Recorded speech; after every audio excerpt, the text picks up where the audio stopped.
Boa tarde. Gente, vamos começar.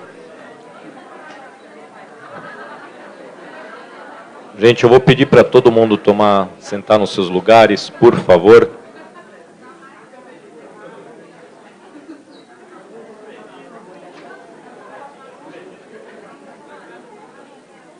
Gente, vamos começar?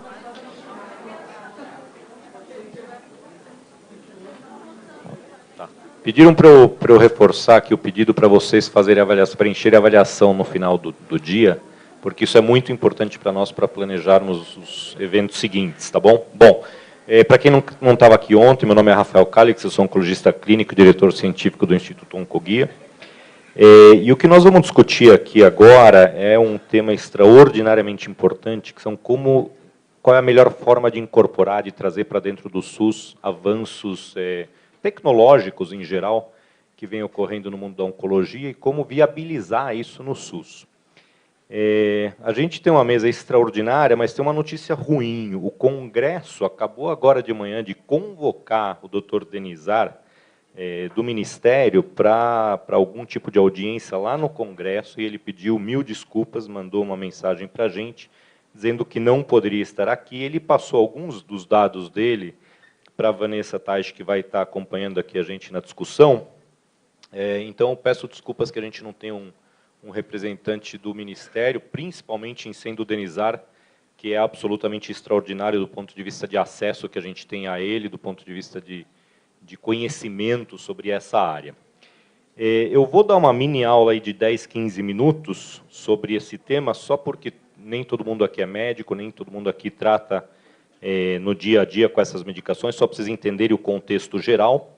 E depois nós vamos chamar em sequência, eu vou só apresentar agora, mas vou pedir que vocês subam só depois, o Dr. Gustavo dos Santos Fernandes, é o vice-presidente atual de Relações Nacionais e Internacionais da SBOC, da Sociedade Brasileira de Oncologia Clínica. O Gustavo foi, quando ele era presidente da SBOC, quem iniciou o processo de envolvimento da SBOC na proposição de incorporações no SUS frente ao Ministério. A Vanessa Tais, da Health Economist, que vai falar para a gente sobre a agenda governamental, sobre novos modelos de tomada de decisão nos processos de incorporação de tecnologia em saúde. Ela é uma expert nisso, não por coincidência, o nome dela é igual que o do Nelson, que estava aqui com a gente ontem, está sentadinho aqui na frente. O Denizar, lamentavelmente, não vai conseguir participar hoje, e, por fim, a gente vai ter o privilégio aqui de contar com o Dr. Henrique Prata, que todos vocês conhecem, diretor-geral do Hospital de Barretos, um visionário, realmente, que tem uma experiência tremenda e uma bagagem que pode ajudar a gente muito nesse processo de oferecer para a população mais pobre também os avanços modernos da oncologia. Então, sem mais delongas, eu vou fazer algumas considerações iniciais aqui. Esse é um slide que eu já mostrei ontem. Hoje, a oncologia, o tratamento oncológico, consiste basicamente num quadripé. O quadripé da cirurgia, da radioterapia, ou radiação ionizante, terapias-alvo, dentre as quais eu incluo hormonioterapia e a quimioterapia, que com o tempo vai desaparecer, ao longo das próximas décadas ele vai desaparecer, e a perna nova desse monstro, que é a imunoterapia, que é um avanço absolutamente extraordinário. Eu vou focar um pouco mais agora nessas duas pecinhas do quebra-cabeça. Hoje existe um conceito extremamente importante, que é o de biomarcador. Biomarcador, na verdade, não é uma novidade. O que é um biomarcador? Biomarcador é a presença de ou uma alteração genética, ou uma proteína, algo no tumor que me indica que ou a doença tem uma previsão de ir bem ou ir mal. Isso seria um biomarcador prognóstico. O prognóstico vai ser bom, o prognóstico vai ser ruim, na dependência da presença desse biomarcador.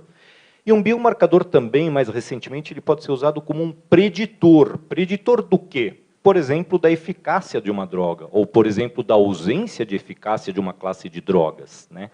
Então, hoje em dia, a gente não fala só câncer de mama, a gente automaticamente já cospe a informação sobre que biomarcadores estão caracterizando este câncer de mama. E o mesmo se aplica a pulmão, e o mesmo se aplica a melanoma, e o mesmo vem se aplicando progressivamente a um número maior de tumores.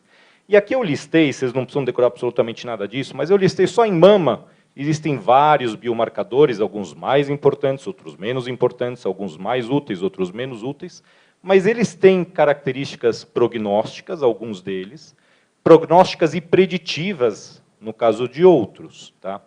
E assim como a gente tem isso para mama, a gente tem isso para câncer de pulmão, com as consequentes medicações disponibilizadas por conta dessa presença de um biomarcador, ou a ausência de uma medicação, de uma terapia-alvo, em função da ausência desse biomarcador. Só voltando um pouquinho, nada disso é novo. Receptor de estrógeno e progesterona já se pesquisa aí há 3 décadas. Isso é um biomarcador excepcional, tanto do ponto de vista prognóstico, tumores, receptor hormonal positivo costumam ir melhor, quanto do ponto de vista preditivo. Tumores receptor hormonal positivo podem ser alvejados com hormonioterapia. Então, isto não é uma novidade. O que é a novidade é o aumento exponencial dessa lista e como essa lista agora está presente para muitos tipos de tumor, como pulmão, colo retal, melanoma, próstata e assim por diante. E a aquisição do conhecimento quanto à presença desses biomarcadores amplia não só as opções terapêuticas, mas tem que fazer com que a gente mude a forma pela qual a gente desenha estudos para testar novas drogas. Então, olha só isso daqui. Opa. Isso é o chamado Umbrella Trial. Você pega, pensa o seguinte, em cima vai estar sempre o tumor, e embaixo vai estar sempre o tratamento. O que é um Umbrella Trial? É um desenho de estudo onde, apesar de todos serem câncer de pulmão, eles têm mutações ou biomarcadores diferentes entre si. Em vez de desenhar um estudo onde todo câncer de pulmão será tratado com A versus B, eu vou pegar pacientes com câncer de pulmão, pesquisar o biomarcador e, na dependência do biomarcador presente, eu vou dar uma terapia, testar uma terapia-alvo para aquilo, comparado ou não com o que costumava ser o padrão anterior de tratamento. Isso é o que se chama de Umbrella Trial. Existe um outro conceito, que é o Basket Trial. Basket é cesta, onde em cima está sempre o tumor. Então, agora eu pego vários tipos de tumor, mas com uma alteração molecular específica, com um biomarcador específico, independente do órgão onde nasceu este tumor. Então, aqui é pulmão, fígado, cérebro, intestino, e eu testo apenas a terapia-alvo, ou seja, tanto faz em que órgão nasceu, eu quero testar essa droga porque ela tem, teoricamente, ela consegue alvejar a alteração ou biomarcador específico desse tumor. Então, na pesquisa também, a descoberta de biomarcadores tem modificado a forma pela qual a gente desenha os estudos. E isso lança um conceito novo, que é o de um tratamento agnóstico do câncer. Agnóstico é, não tem nome. Não tem nome do quê? Do órgão. Não me interessa onde nasceu o tumor, se tiver o biomarcador específico e eu tenho a terapia-alvo específica, eu vou lá e trato. E isso não só para terapia-alvo, mas também, por exemplo, para imunoterapia. Existem biomarcadores comuns a diversos tipos de doença, a diversos tipos de câncer, que podem ser tratados com uma mesma droga imunoterápica, independente de onde nasceu o tal do tumor. E isso é o conceito de um tratamento agnóstico do câncer. Vocês vejam como era feito antes. Então, eu pegava todos os cânceres de pulmão, tinha diversas alterações moleculares, todo câncer de estômago, diversas alterações moleculares, e agora eu passo a pegar um conjunto de tumores de órgãos diferentes, mas com uma alteração molecular comum, e trato isso independente do nome do órgão onde o tumor nasceu. E quando a gente fala em terapias-alvo, na verdade se desenvolveu ao longo das últimas 2 décadas inúmeras terapias-alvo. Isso aqui são só alguns exemplos em câncer de mama, pulmão, melanoma, coloretal, ovário, próstata, giste, e a lista é muito maior do que isso. Esses são só os exemplos mais comuns. Agora vamos falar um pouquinho de imunoterapia, que é talvez o maior avanço em oncologia que a gente, pelo menos eu, na minha vida, é o maior que eu vi sem dúvida nenhuma. O que é a imunoterapia moderna? A imunoterapia sempre existiu, sempre foi usada em oncologia, mas com resultados extremamente pobres e com uma toxicidade monumental. O que se descobriu? E, aliás, isso rendeu o Prêmio Nobel de Medicina no ano passado para 2 pesquisadores. que a célula tumoral ela é capaz de desenvolver um mecanismo pelo qual ela bloqueia os linfócitos T, que são as nossas células da imunidade, que, entre outras responsabilidades, têm a função de atacar células com proteínas anormais, células tumorais. E células tumorais normalmente expõem ou expressam proteínas anormais decorrentes das mutações genéticas nela contidas. Então, o que a imunoterapia moderna faz é, enquanto que o tumor desenvolve mecanismos para bloquear o linfócito T, a imunoterapia quebra este bloqueio, ela desbloqueia o sistema imune, permitindo que o sistema imunológico nosso mesmo ataque a célula tumoral com base nas proteínas anormais presentes nessa célula. E neste momento, por enquanto, o que nós já temos à disposição é a abordagem de dois mecanismos com anti-CTLA4 e anti-PD1-PDL1 como mecanismos de ação da imunoterapia moderna. E só com estes dois mecanismos nós temos mais de uma dezena de doenças já incluídas no rol daquilo que a imunoterapia moderna pode tratar, muitas vezes de maneira muito, mas muito mais eficaz do que qualquer quimioterapia tradicional. E lembra que eu falei que conforme você vai adquirindo mutações, a célula maligna vai adquirindo mutações, ela vai expressando um conjunto de proteínas anormais crescente. Mutação é igual à produção de proteína normal. E, de fato, a gente consegue mensurar quanto de proteínas anormais estão contidas nas células tumorais. Isso é o que a gente chama de uma carga mutacional. A gente poderia também considerar carga mutacional o número de mutações genéticas que acaba repercutindo nas proteínas. E o número de mutações é o que a gente chama de Tumor Mutation Burden. E na dependência dessa carga mutacional, vocês vão ver que melanoma é o que mais tem, câncer de pulmão é o segundo e assim por diante. Na dependência da carga mutacional, a resposta à imunoterapia é maior. Por quê? Porque as proteínas anormais expressas estão em maior quantidade, eu estimulo em maior quantidade, em maior intensidade o sistema imunológico a combater esse tumor.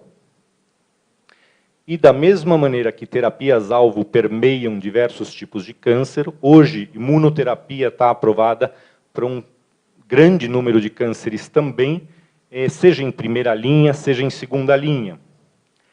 Agora, olha essas curvas. O que é essa curva aqui? Para aqueles que não são médicos, isso aqui é a porcentagem de pacientes sobrevivendo com uma determinada doença metastática, no caso, melanoma.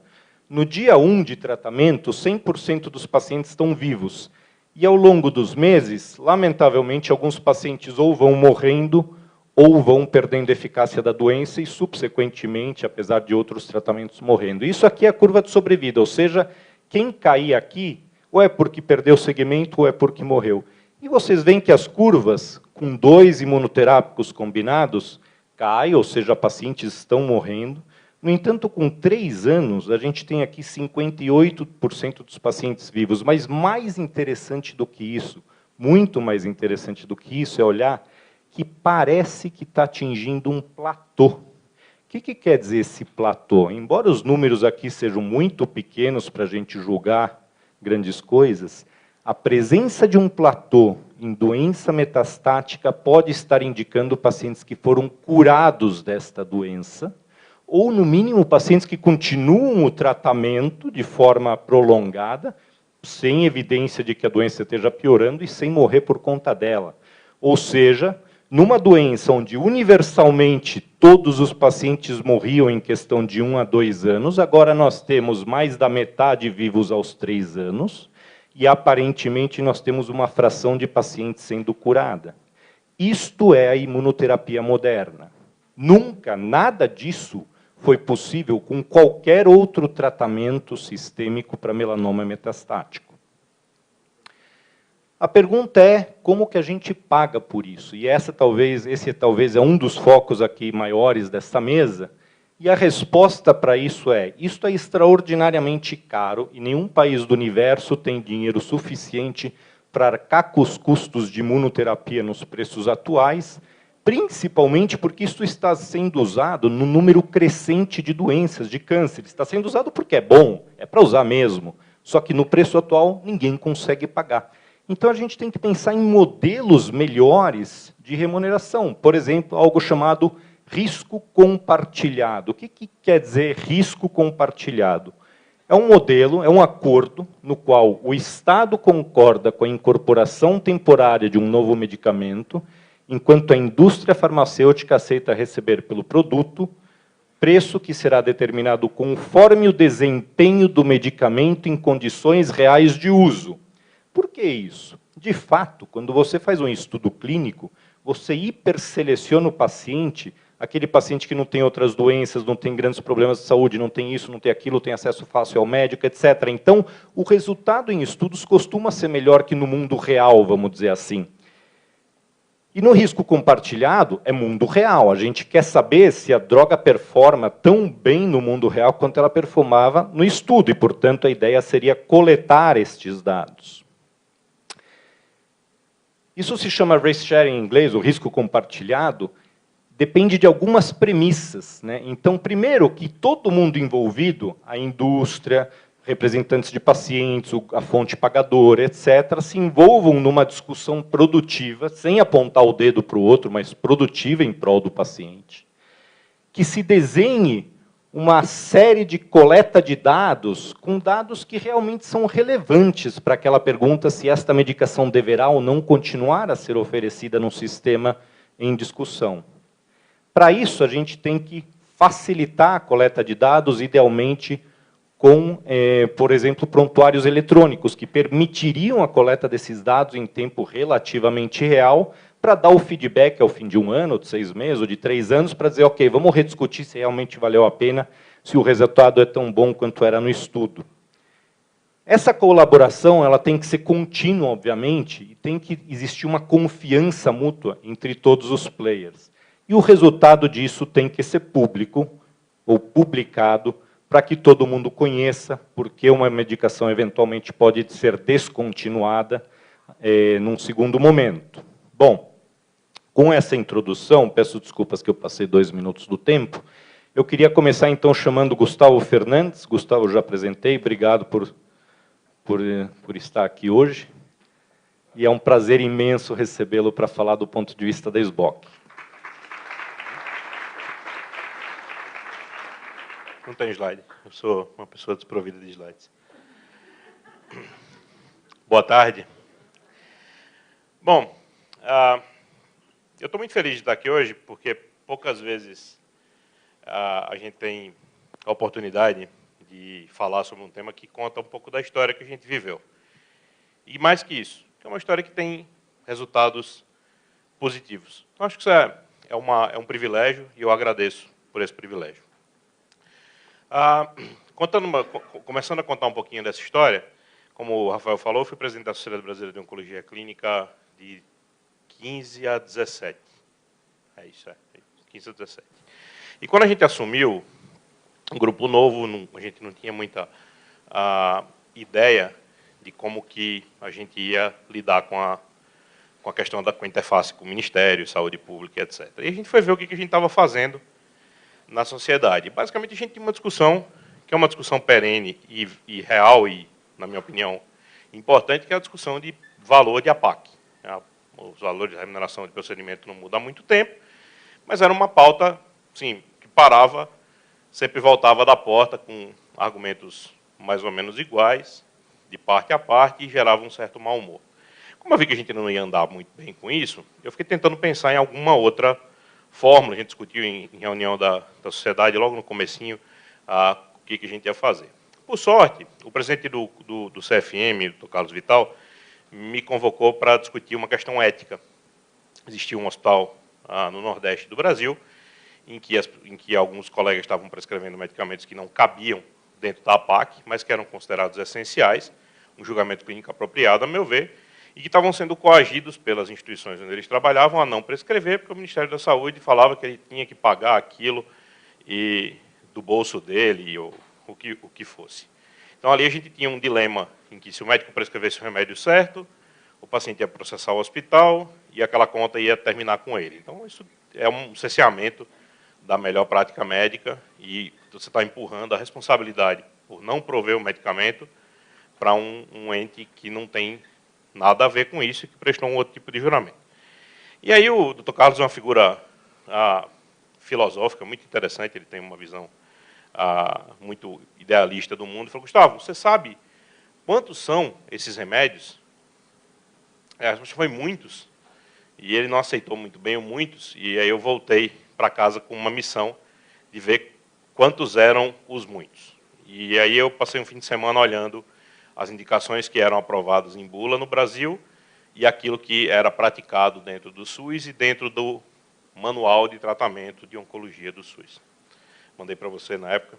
Eram 37 indicações na época que a gente tinha de medicamentos, que eram 37 indicações que existiam no sistema privado e não existiam no Sistema Único de Saúde. A gente ainda tinha uma segunda disparidade, um segundo degrau, que era a disparidade Brasil-exterior.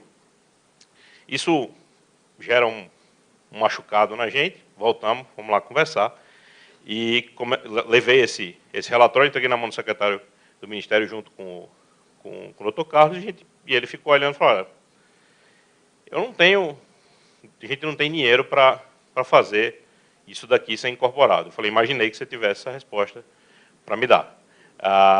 Mas e se eu te pedir algumas outras coisas? E se a gente disser: não, vamos escolher, vamos elencar 3 ou 4 coisas que façam maior impacto e que a gente talvez tente mudar ao longo dos 2 anos, que era o tempo que eu tinha de sociedade. Eu falei: isso a gente pode ver, isso a gente pode pensar. Então, nesse momento, a gente abandonou a postura de crítica, a postura de: olha, o Ministério da Saúde precisa arrumar o dinheiro, se não tiver corrupção no Brasil, o dinheiro vai aparecer, e etc, e vai dar para pagar tudo para todo mundo. Eu não estou defendendo a corrupção, nem acho que isso não seja verdade, propriamente. Mas a questão é que, com esse discurso, a gente não ia muito para um lugar, porque o tomador de decisão, o Ministério em si, ele não fabrica dinheiro. O dinheiro que vem para ele vem de outras fontes, e ele já vem fatiado de uma forma quase imutável. Então a gente falou: olha, tá bom, então vamos tentar fazer isso. E nesse momento a gente começou a conversar, montamos alguns grupos, um para discutir câncer de mama, outro para discutir câncer de rim, que não tinha tratamento nenhum, zero tratamento de câncer de rim, é quimioterapia, que, até onde eu sei, não funciona para câncer de rim, você pode me corrigir. E também melanoma, que é tratado hoje ainda no SUS de uma forma precária para ser simpático, porque o tratamento não é efetivo de maneira muito clara. Então, assim, a gente sentou e discutiu essas coisas, escolhemos prioridades e a gente achou que as situações mais brutais, dentro de uma série de problemas que a gente enxerga, eram essas. Então, câncer de mama, HER2 positivo, câncer de mama, receptor hormonal positivo, de uma forma ou de outra, a gente tem terapia hormonal, funciona, é essencial. Se esse paciente falhar as terapias hormonais, ele vai ter quimioterapia, que também ajuda bastante esses pacientes. Para câncer de mama HER2 positivo, a quimioterapia funciona mal, o prognóstico é ruim. E a gente tem medicamentos que são extremamente ativos, que acho que todo mundo ouviu falar, trastuzumab, pertuzumab, os anti-HER2, que a gente não dispunha no sistema público brasileiro. E assim, isso não era propriamente uma novidade. Escandalosamente, a droga existe desde 1999, de forma comercial, acho que para doença metastática desde 2002.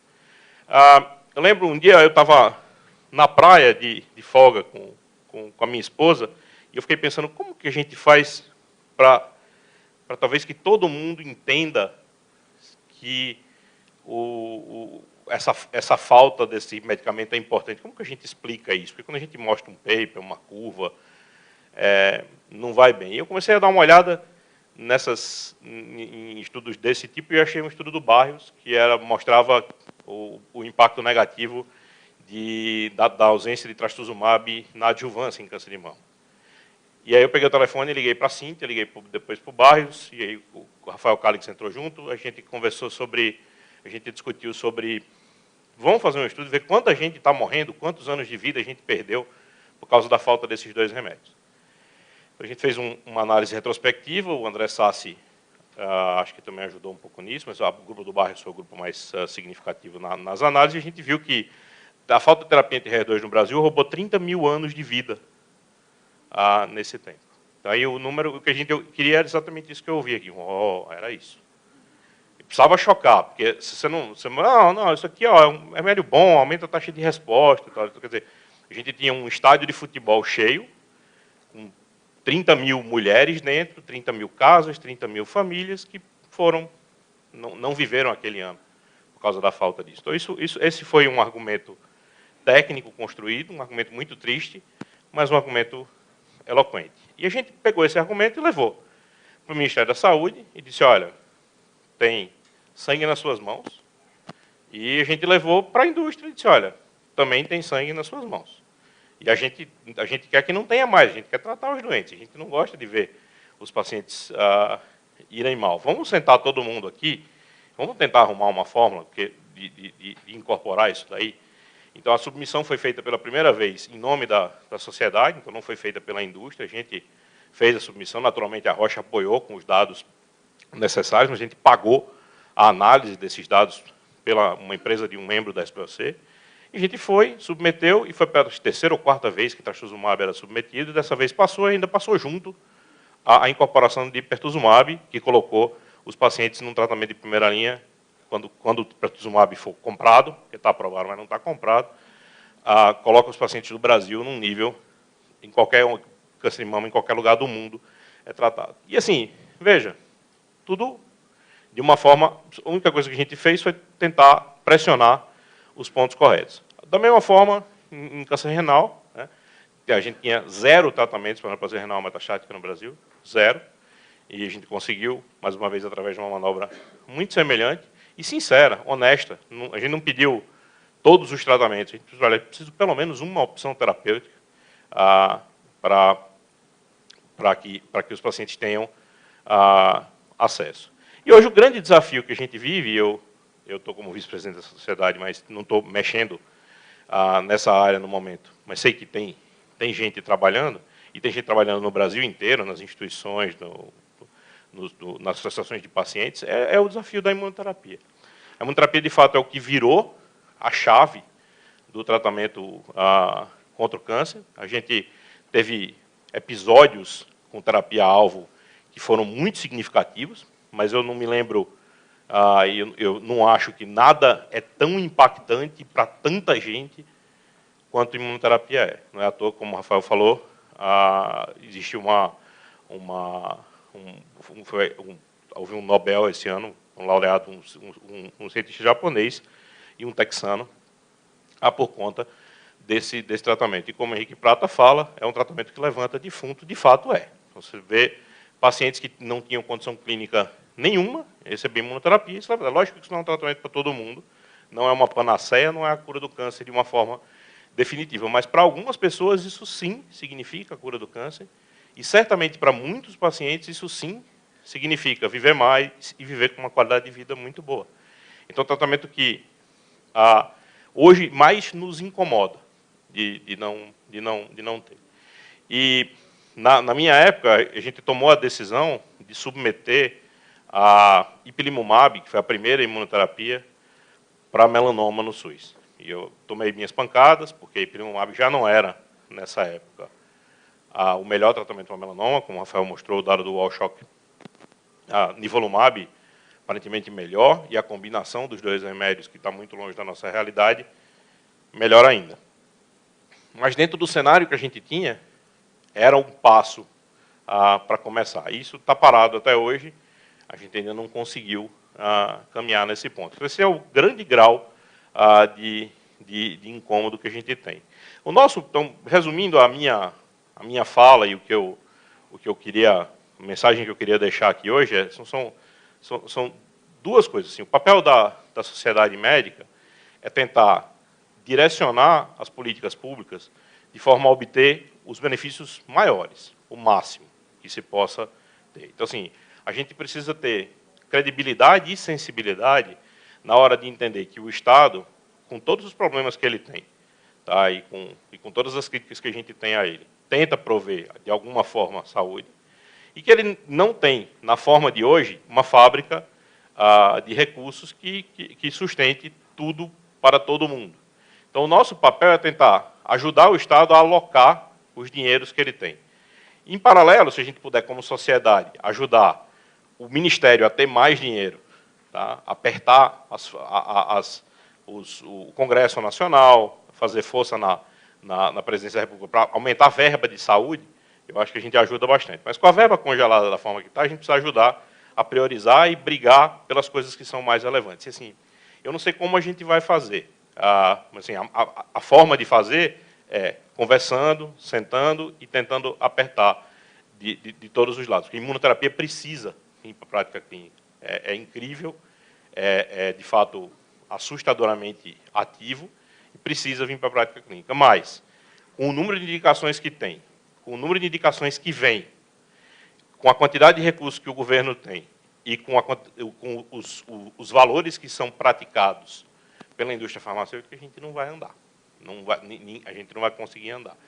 Então, assim, a gente precisa sentar e conversar todo mundo e abaixar valores e a tentar escolher as melhores indicações possíveis para que o maior número possível de brasileiros consiga utilizar esse tipo de tratamento, que, de fato, muda muito a vida das pessoas. Se a gente pensar em medidas que são úteis, e a gente escreveu um texto, um trabalho científico discutindo exatamente o acesso à imunoterapia no Brasil, talvez a coisa que eu mais gostasse de ver fosse de ver uma molécula nacional, um anti-PDL1, ser colocado em prática. Existem mais de 40 moléculas desse tipo sendo testadas em fase clínica no mundo. Não parece ser um mecanismo de ação tão difícil de, digamos assim, ser copiado, simulado. Então, talvez uma das saídas que a gente tivesse para tentar baixar preço fosse essa. Mas isso não é o papel da sociedade. O papel da sociedade sempre vai ser direcionar tanto as associações de pacientes, o Ministério, o Congresso, quem nos consultar, a tentar obter os melhores e os maiores benefícios de uma forma de consenso.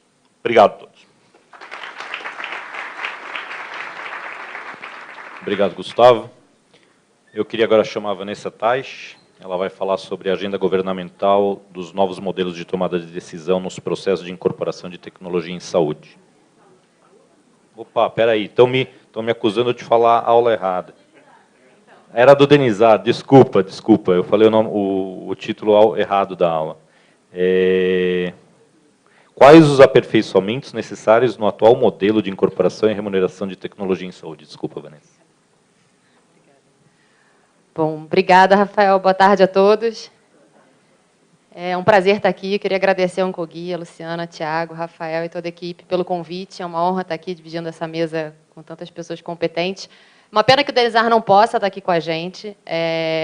Assim, para deixar bem claro, eu vou falar um pouco mais do que eu falaria, do que os 15 minutos, mas, naturalmente, eu não falo em nome do Ministério, então eu fiz um rápido alinhamento com o Denizar de algumas questões, de sugestões que eu faria para ter mais ou menos uma ideia de qual seria a resposta que ele daria, mas são opiniões que continuam sendo minhas, tá?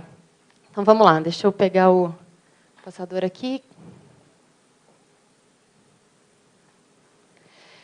Então, eu vou falar inicialmente sobre o meu tema oficial, que são alguns aperfeiçoamentos que eu acredito que são possíveis no atual processo de incorporação e de remuneração de tecnologias, de uma forma geral, e em especial na oncologia, principalmente pensando nas terapias de alto custo, né? E aí eu acho que a imunoterapia e as terapias-alvo representam um belo exemplo de um desafio de incorporação que a gente tem. Ontem, eu não pude estar aqui, infelizmente, mas eu assisti online, e eu vi que já começou uma discussão na mesa em que participaram o Rafael, o Denizar e o Nelson, que, para quem ainda não sabe, é meu pai. Falo que isso fala contra a idade dele, ou a favor da minha, Deus, o fato de eu ser muito jovem. Mas começou uma discussão sobre a questão de unificação das agências, né? Então, eu vou retomar um pouco esse tema e dar a minha opinião sobre o que eu acredito que a gente poderia avançar nesse sentido. Então, como é que hoje funciona a entrada de um medicamento novo no Brasil? A gente tem a Anvisa, que é a nossa agência regulatória, fazendo a avaliação de eficácia, segurança e qualidade do processo produtivo de uma nova tecnologia, de um novo medicamento. E por mais que possa parecer um contrassenso a Anvisa dizer que sim, um medicamento é eficaz para ser registrado, e depois a Conitec dizer que não, ele não é eficaz o suficiente, A forma como esse processo hoje funciona faz com que essas duas agências possam estar certas na avaliação que elas estão fazendo. Por quê? Porque o que a Anvisa avalia é a segurança e a eficácia de um medicamento em relação ao que foi estudado nos ensaios clínicos desse medicamento, o que não necessariamente representa a prática clínica do SUS ou da saúde suplementar. Então, a gente segue um modelo de avaliação regulatória que é muito parecido com o modelo americano do FDA, que tem um processo até acelerado de aprovação. E aí, quando eu digo acelerado, eu entendo que a gente tem prazos longos de avaliação pela Anvisa, mas em termos de critérios clínicos que são usados para essa aprovação regulatória. Então, a Anvisa faz esse papel de avaliar a eficácia, a segurança, garantir que aquele medicamento traz mais ganho para o paciente do que risco, e uma vez aprovado pela Anvisa, o medicamento tem uma bula registrada no país. E aí ele passa para uma segunda etapa, que é a etapa de preço, que é definida pela CMED. O preço dos medicamentos novos, ele é definido com base no grau de inovação que o tratamento traz. E, mais uma vez, a gente tem uma avaliação de eficácia e segurança. Então, como é que a CMED define inovação? Ela compara o ganho clínico que o medicamento traz em relação a todos os outros medicamentos registrados no Brasil para a mesma indicação, independente de serem reembolsados ou não pelo SUS e pela saúde suplementar. Então, a gente tem uma nova avaliação de eficácia, principalmente, e às vezes de segurança. E quando o medicamento é considerado inovador, ou seja, ele traz ganho clínico para o tratamento, esse medicamento tem o seu preço definido com base em uma lista de 9 países de referência. E o preço definido é o menor desses 9.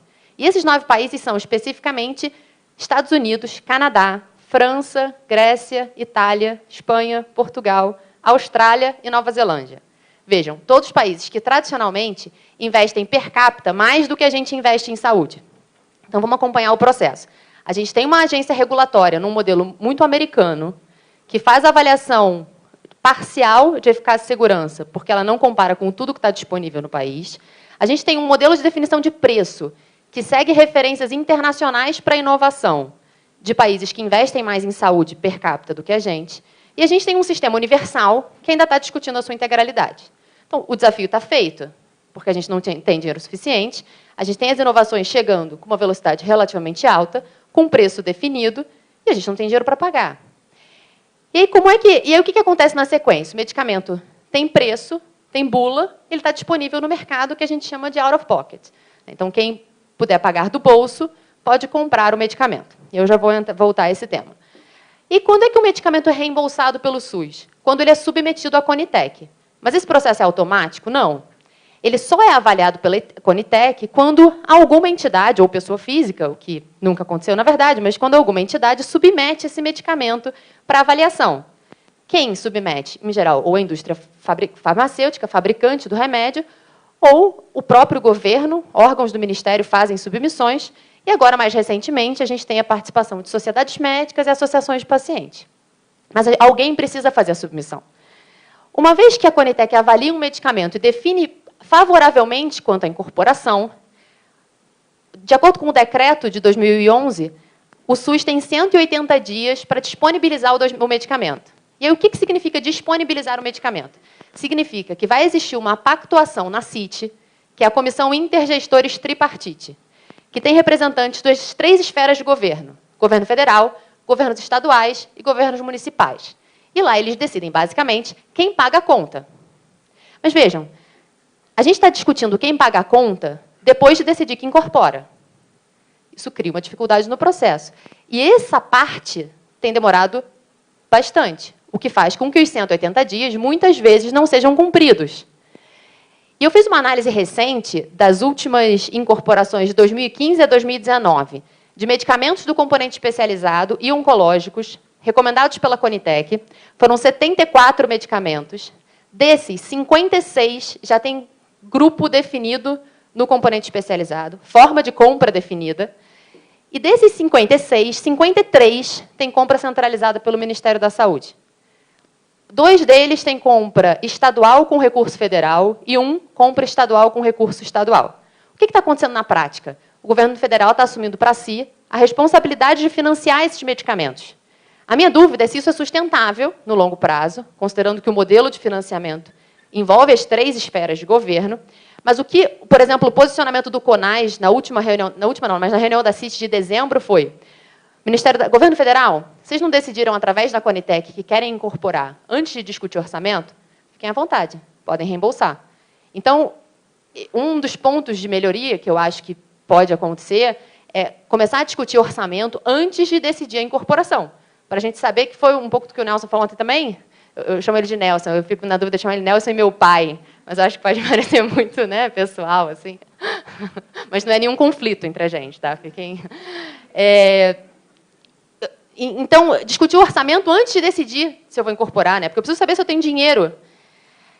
Então, depois da CIT, existe um protocolo clínico e diretriz terapêutica para definir o critério de uso desse medicamento e, finalmente, ele é disponibilizado no SUS depois de ser, não, obviamente, depois de ter a compra. E aí, pensando na oncologia, eu acho que a gente tem outro desafio particular, que é a questão de APAC versus compra centralizada. Eu vi que ontem na discussão esse tema surgiu, e eu acho que, na época em que o modelo de APAC, isso é uma visão minha, tá? Na época em que o modelo de APAC foi criado, ele fazia muito sentido, porque a gente tinha quimioterapias baratas, que podiam ser combinadas de várias formas, e fazia sentido não centralizar essa complexidade da aquisição para o governo federal ou para o Ministério da Saúde, e deixar na mão do prestador a decisão do que usar. Então, o que se faz?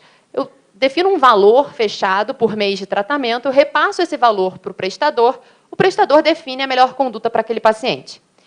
Quando eu começo a ter terapias de alto custo, não dá para pagar por APAC. O modelo por APAC fica ultrapassado, porque eu não vou transferir para o estabelecimento R$30 mil por mês sem saber se ele vai usar imunoterapia ou não. Não vai dar para gerir o dinheiro dessa forma. Tanto que as incorporações de oncológicos de alto custo mais recentes não seguiram o modelo tradicional de APAC. O que se fez com pertuzumab e trastuzumab? Se a gente olhar no DataSUS, tem lá um código de APAC que define duplo anti-HER2 para paciente com câncer de mama metastático primeira linha, e a gente assume que todo mundo que teve o apontamento daquela APAC usou pertuzumab e trastuzumab, que vão ter compra centralizada. O trastuzumab já tem, o pertuzumab vai ter. E o medicamento é distribuído para os CACONs e UNACONs. Agora, eu tenho informação da dispensação desses medicamentos? Não.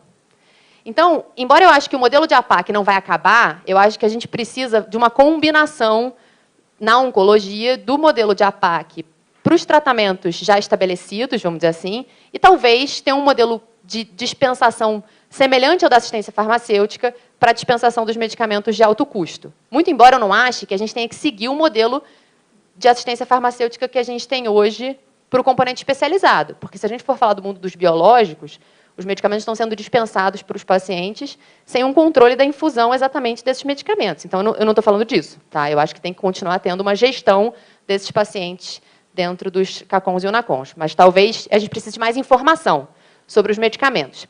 E aí, por último, a gente tem no sistema suplementar o CoSaúde, dentro da ANS, que tem uma atualização do rol, faz uma atualização do rol a cada 2 anos. Essa janela, especificamente, está levando 3 anos, porque houve uma mudança do processo. Inclusive, a gente está no meio da janela de submissão, que acaba no dia 4 de maio. A gente tem uma particularidade aqui, que até aproveito a presença do Rogério, que também faço uma sugestão para a ANS, embora seja o tema SUS, que é a questão de que, para a oncologia, hoje, a gente avalia quimioterapia oral para inclusão no rol. Esse processo, hoje, é fruto do caminho como essa atualização foi criada ao longo do tempo, mas, comparando com outras agências, a via de administração é um motivo, na verdade, que geralmente não é usado para justificar por que algumas tecnologias são avaliadas e por que outras têm cobertura obrigatória. Então, fica aqui a minha sugestão da gente discutir esse critério do oral versus infusional na oncologia. Uma vez que é aprovado pelo CoSaúde, o medicamento entra no rol de procedimentos e tem reembolso obrigatório pelas operadoras. Eu acho que um desafio de unificação das agências, quando a gente pensa em unificar Conitec e CoSaúde, é que a gente vai ter que tomar decisões, essa nova agência teria que tomar decisões do tipo: esse medicamento é eficaz e seguro, ele é custo-efetivo para a saúde suplementar, mas ele não é custo-efetivo para o SUS. Tecnicamente, isso é possível, mas a sociedade vai ter que ter a maturidade suficiente para aceitar que isso é uma realidade, porque a gente não tem dinheiro suficiente para oferecer tudo no SUS. Como o Tiago falou ontem, o que a Constituição diz não é que a gente tenha direito a acesso infinito a cuidados em saúde, e não vai adiantar nada a gente unificar as agências e, no final das contas, o juiz dizer que o paciente tem acesso a tudo. Então, a gente vai ter que começar a legitimar as negativas da Conitec no momento em que a gente começar a ter uma agência unificada. Então, em resumo dessa questão de unificação, a minha opinião é que o processo de preço teria que estar mais integrado ao processo de reembolso. A gente poderia ter uma avaliação combinada do ponto de vista de eficácia e segurança de SUS e saúde suplementar, mas as avaliações financeiras vão ter que ser separadas, e eu acho que a gente tem que começar a definir um preço para incorporação no sistema suplementar. Tá? Então, mas assim, isso é uma avaliação geral que eu faço das sugestões de processo. E aí, entrando especificamente no tema de avaliação de tecnologia em saúde, que a gente chama de ATS, a ATS surge da necessidade de fazer escolhas. Então, a gente tem uma quantidade de dinheiro finita, não tem dinheiro para financiar tudo que surge de novo no sistema de saúde, e a gente precisa fazer escolhas. E a gente não está fazendo só escolhas na oncologia. A gente está decidindo entre investir em vacinas novas, quimioterapias novas, tratamentos orais versus infusionais. A gente, na verdade, tem que pensar no sistema de saúde como um todo. E, geralmente, quando a gente avalia uma tecnologia em saúde, a gente avalia qual é o padrão de tratamento daquela doença hoje, uso de medicamentos, acompanhamento dos pacientes, tratamento da progressão, e qual é o desfecho que esses pacientes alcançam com esse tratamento. A que custo? Quanto custa tratar essa doença hoje, câncer de mama metastático, por exemplo, e qual é o desfecho, sobrevida global, por exemplo, que os pacientes têm com esse tratamento. E a gente estima um cenário em que eu teria nova tecnologia disponível. Em geral, essa nova tecnologia tem um custo inicial maior, mas é esperado que ela traga benefícios que possam até reduzir custos futuros. Menos custos de progressão, menos custos de acompanhamento desses pacientes. E eu espero que essa nova tecnologia melhore os desfechos dos pacientes. E, geralmente, a gente compara essas tecnologias em termos de um índice chamado razão de custo-efetividade incremental, que eu falo que é quase que uma análise de retorno sobre o investimento, sendo que o retorno é em saúde e o investimento é financeiro. Então, a gente compara quanto a gente gasta a mais por paciente para oferecer a nova tecnologia versus o ganho em saúde que essa tecnologia traz. E só essa equação já tem uma série de desafios. O primeiro é o seguinte: o que é esse custo efetivo? E várias vezes, quando eu pergunto isso, me respondem que é gastar menos, porque você é efetivo na forma de gastar o dinheiro. E não é verdade. Quando eu digo que o medicamento é custo efetivo, ele requer mais investimento. Só que esse gasto adicional é compensado por um benefício clínico compatível. Então, o investimento valeu a pena. Mas eu preciso de mais dinheiro. Se eu não tiver dinheiro, não adianta falar de custo-efetividade, que foi uma outra coisa que o Nelson falou ontem. Eu concordo, a gente tem que ter dinheiro para incorporar algo que é custo-efetivo. O segundo ponto é, pelo que eu quero pagar? Qual é o benefício clínico? Em oncologia, é só sobrevida global? Eu quero pagar por sobrevida livre de progressão adicional? Qualidade de vida, que raramente a gente tem informação? Então, a gente precisa definir qual é o ganho que a gente quer ter. E se a gente vai usar a custo-efetividade, qual é o limite dessa disposição para pagar que a gente vai usar? O quanto eu quero pagar para salvar um ano de vida? Será que a gente vai ter esse limite? Tem um projeto de lei que continua sendo discutido que forçaria a definição de um parâmetro como esse, mas não está claro ainda se isso vai ser definido. E eu trouxe só esse caso, eu vi que o Rafael usou ontem o tema de melanoma como exemplo, isso foi falado agora também na última apresentação. Esse é um estudo que eu achei interessante, ele está um pouco desatualizado porque ele é de 2016, mas eu achei a forma interessante como eles analisaram.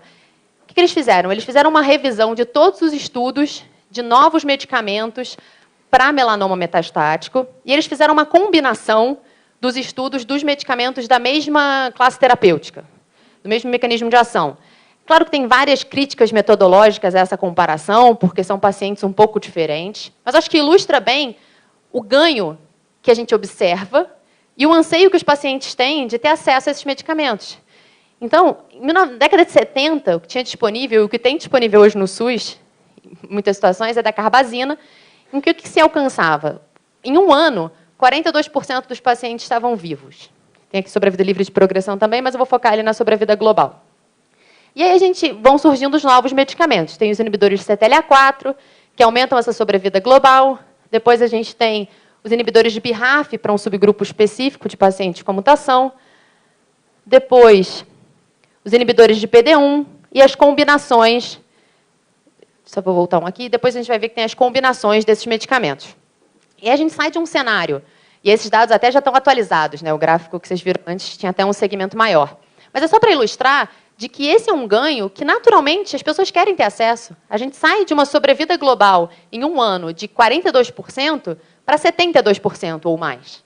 São 30% de ganho absoluto. Isso é muito difícil de se observar na oncologia. Então, é óbvio que os pacientes esperam ter acesso a esses medicamentos. Mas, do ponto de vista de custo, eu fiz uma conta com os dados do preço máximo de venda ao governo sem impostos. Então, é como se a gente tirasse mais ou menos 38% do preço fábrica. Tá? E esses custos variam entre 26 mil e 360 mil. Então, eu estou falando em aumentar aí, no limite, se a gente for oferecer os tratamentos mais caros, mais ou menos 300 mil reais, 350 mil reais. Eu lembro que o Rafael falou ontem de mais ou menos 4.600 pacientes com melanoma metastático no SUS. Vamos supor que 1.000 pacientes sejam elegíveis às novas terapias. Se o aumento de custo for dessa ordem, de 300 mil, a gente está falando de 300 milhões de reais. E a gente tem várias indicações para imuno. Então, o desafio de financiamento ele é real. A gente precisa discutir como é que vai pagar por essas tecnologias, que têm um grande benefício para os pacientes. E aí a gente entra na questão de realmente começar a coletar informação para pagar por desfechos que a gente sabe que foram alcançados, porque eu acho que a grande angústia da fonte pagadora, seja pública ou privada, é que os tratamentos são caros e, muitas vezes, a gente não sabe se eles funcionaram ou não. Porque, quando a gente olha o indivíduo, você não consegue saber se ele teria sobrevivido mais ou menos sem o tratamento. Você só consegue analisar isso quando você avalia grandes números, quando você faz uma análise depois de ter tratado vários pacientes. Então, eu trouxe aqui um exemplo do Reino Unido. Lá eles também têm o desafio de financiar a oncologia, e eles criaram um modelo desde 2011, mas foi revisado em 2016, chamado Cancer Drugs Fund, onde eles têm um orçamento de 340 milhões de libras dedicado ao financiamento de drogas oncológicas que têm um grau de incerteza alto. Então, o NICE, que é a agência, como se fosse a Conitec, lá no Reino Unido, onde a gente se inspirou, inclusive, ele avalia uma tecnologia oncológica e ele pode dar 3 decisões. Uma decisão favorável de incorporação, uma decisão desfavorável, ou essa droga é elegível para o CDF. O que significa que vai ser assinado um acordo com o fabricante, onde ele vai dar desconto, e quanto maior o grau de incerteza, maior o desconto que ele tem que dar. E esse medicamento vai ser acompanhado por 2 anos, com coleta de informações, para dar mais informação para o NICE decidir se, ao final de 2 anos, ele mantém o produto incorporado, e aí ele passa a ser financiado pelo sistema de saúde britânico tradicional, ou se ele vai ser negado, e ele não vai estar disponível no sistema de saúde. Isso é uma forma de incorporar condicionado à geração de informação, que é parecido com um modelo de uma incorporação recente, que eu trouxe o dado aqui, que é um dado público, que foi a decisão da incorporação do eculizumab, que é um medicamento para uma droga, para uma doença rara, que foi incorporada, que é a hemoglobinuria paroxística noturna. E a decisão de incorporação saiu no final do ano passado, dizendo o seguinte: foi incorporado, restrito a hospitais da rede de pesquisa clínica, o Denizar comentou um pouco isso, né, de usar os hospitais de excelência e o DCIT para trazer informação para esses pacientes, registros dos dados clínicos e farmacêuticos em Sistema Nacional Informático do SUS. Isso ainda é um mistério, porque, na verdade, não existe ainda esse sistema, mas, pela fala do Denizar de ontem, é um processo que está em formação, de começar a ter uma base de dados, e um uso ad experimentum, que seria um uso no período de 3 anos, com coleta de dados, a ser reavaliado depois de 3 anos. No conceito, isso é bem parecido com o CDF, mas a ideia aqui é começar a utilizar o medicamento, coletar informação, e depois de 3 anos, decidir se mantém a incorporação, se revisa preço, o que faz em relação a essa incorporação, em função dos dados clínicos coletados. Acho que o desafio que a gente tem hoje é conseguir coletar informação, porque a gente não tem esse sistema pronto no SUS para documentar a informação. E aí eu peço desculpas, até porque o slide o texto está pequeno, mas eu incluí esse slide depois que eu soube que o Denizar não ia participar, então foi meio que nos últimos minutos. Mas é só para explicar, isso é uma figura tradicional de modelos de compartilhamento de risco, que existem dois tipos de modelos de compartilhamento de risco. Um que é baseado em utilização, volume, e o outro que é baseado em desfecho. Esses aqui, que são baseados em volume... Eu estou me enrolando aqui com esse negócio. Basicamente, o que a gente pode... Porque o que é o objetivo do modelo de compartilhamento de risco? Reduzir custo e reduzir incerteza. E, nesse sentido, os modelos baseados em volume atendem bem e são bem mais simples de implementar. O que é isso? Eu defino um gasto máximo ou um número máximo de pacientes que vão ser tratados com determinada doença. Se passar o número de pacientes, o fabricante fornece o medicamento sem custo adicional.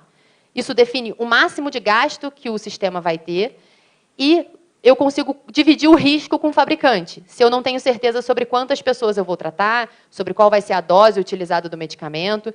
No final das contas, eu sei que, no máximo, eu gasto X. Esse é um tipo principal, esse é um tipo de acordo de compartilhamento de risco. O outro, que é o mais tradicional, é baseado em desfecho, ou seja, eu coleto informação sobre o tratamento, eu avalio se o paciente atendeu ou não a um determinado desfecho clínico. Então, por exemplo, a gente quer avaliar a sobrevida livre de progressão em 6 meses. E eu espero que 60% dos pacientes estejam livres de progressão em 6 meses. Se depois de 6 meses eu avalio e o percentual de pacientes livres de progressão é de 50%, ou seja, 10% abaixo do que eu esperaria, a indústria me devolve a diferença desses 10% que foram tratados e que progrediram mais do que esperado. Qual o problema disso? É que é muito complexo. Eu preciso de muita informação e eu preciso de um sistema que acompanhe esses pacientes. Eu acho que esse pode ser um passo adicional, mas talvez a gente ainda não esteja preparado como sistema para implementar um modelo de compartilhamento de risco.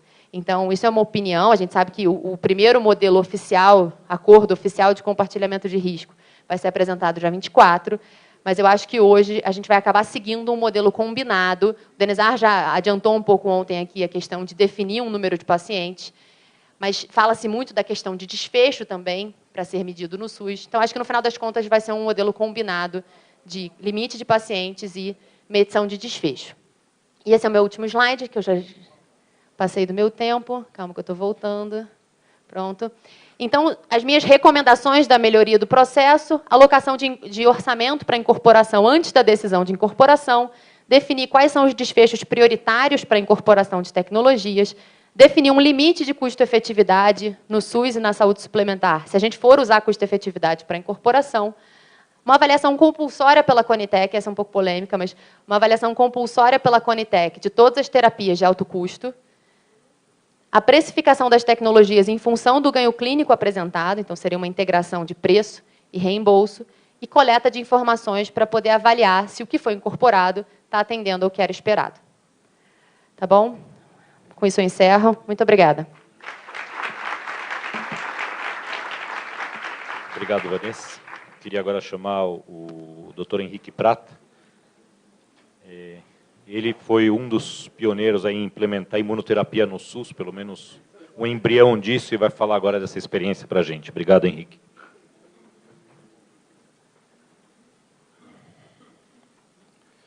Bem, primeiramente, boa tarde a todos. Muito obrigado aí pela oportunidade. Esse tema aqui é um tema que já me fez ter uma discussão não amigável, mas judicial com o Estado de São Paulo. E, graças a Deus, consegui tirar o peso da autoridade do Estado na atitude que ele teve de ter nos punido, mas não conseguiu nos silenciar. Ele debitou durante 11 meses todos os tratamentos de imunoterapia para a instituição, com a portaria da Secretaria de Saúde do Estado de São Paulo, tolindo o direito do médico informar que poderia existir esse novo tratamento em oncologia. Como nós vimos aqui, os que me antecederam, os dois médicos, os dois responsáveis pela área de oncologia, colocaram muito bem claro que é uma coisa que não se discute. Eu quero falar o que eu penso, eu sou muito direto, eu não tenho rodeios para falar o que eu acho que é a minha atitude como presidente do Hospital de Amor, é que eu me coloco sempre no lugar do paciente.